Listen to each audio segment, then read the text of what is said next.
Hi, my name is Aaron Kilsback. I was born in Pine Ridge, South Dakota. I served in the U.S. Army from 2003 to 2008. I've received an honorable discharge in Air Defense Artillery. I have received my associate's degree from Mitchell Technical Institute in 2016 with emphasis in system administration.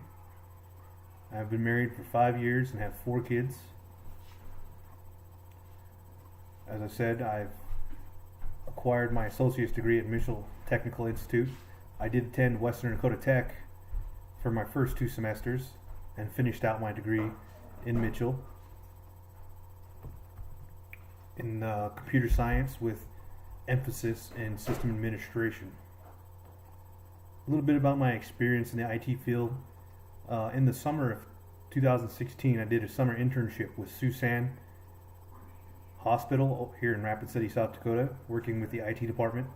My supervisor was Jessica Graham and Jeremy Haskell.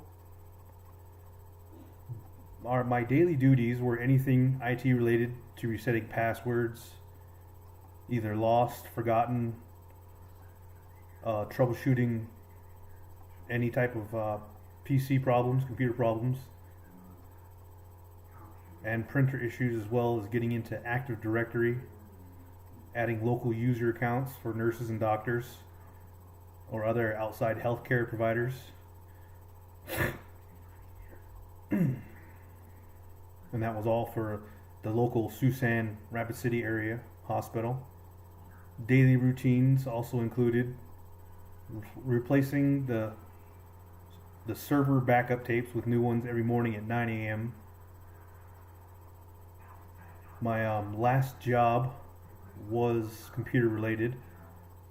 I worked for a temp agency called Kelly Services, located here in Rapid City, and I was on assigned to Regional Health Hospital for around 6 months, working with their VDI/help desk team. I was hired there to support the upcoming Epic transition that they were making with their electronic healthcare records, and a lot of the programs that they use will be all formatted into one generalized system, Epic. That included us going around and replacing computers and monitors and installing new devices as keyboards, mice, credit card readers, anything that was Epic compatible. Anything that wasn't Epic compatible, let's say like a 19-inch computer monitor, would have to get replaced with a compatible Epic monitor, which was the standard of 24 inches. After we would install and set up the thin client PCs to be ready to switch over to Epic, we would go around and test them to make sure they were compatible and worked prior to the Epic system being launched. And we did that for around 2 months, just installing, replacing any new equipment, outdated equipment, or updating equipment to meet these standards and specifications that Epic required for their systems to work properly on our computers. This also included installing the new system OSs on these VDI thin client PCs, which we used a Linux OS. LiTOS is what we used. It also included going into Active Directory to add these computers into the back end of the system, so they would be able to connect to the regional health network.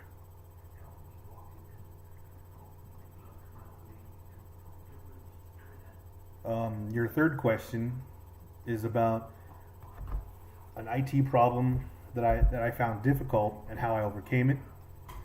When I was doing my internship at Susan in 2016, me and Jeremy Haskell, one of my supervisors, were having an issue with one of the computers that was in the X-ray department. For some reason, this program, anytime the doctor or nurses used it, when they would open it, it wouldn't supply or show the local area IP address of Rapid City, Susan. It would always pull up with the area, the pier IP address and that storage area over there in Pier.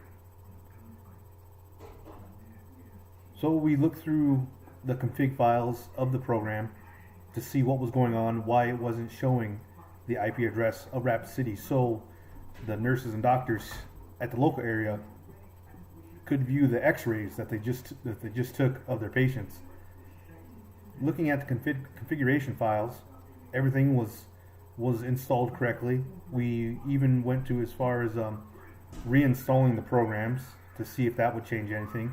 They still kept showing up with the region area's address. Before my supervisor, Jeremy Haskell, decided to call the support for that program, I had him take a look at the host file on that local computer and had him save in the IP address of Susan's IP address in that local storage area network.